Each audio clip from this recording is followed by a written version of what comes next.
Andito tayo sa Lake Leonard. Kung makita nyo, andito tayo sa Aqua Park. Kita ng lake. May mga fish cage.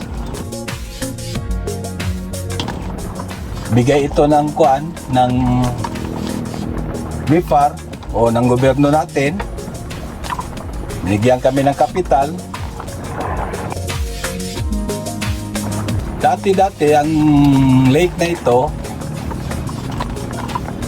ang covered ng water is 24 hectares lang.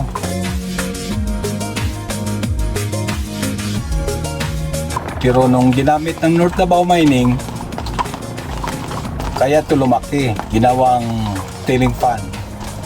So, ito ngayon,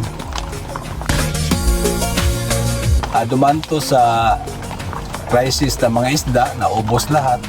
Pero sa awa ng Diyos, nang nag-stop ang North Davao Mining, ito bumalik ang isda, productive na naman.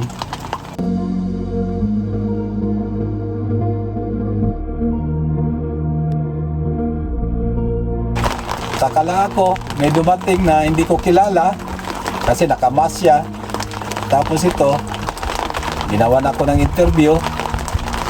Kaya yung mga tanong niya sa akin, lahat na tanong niya,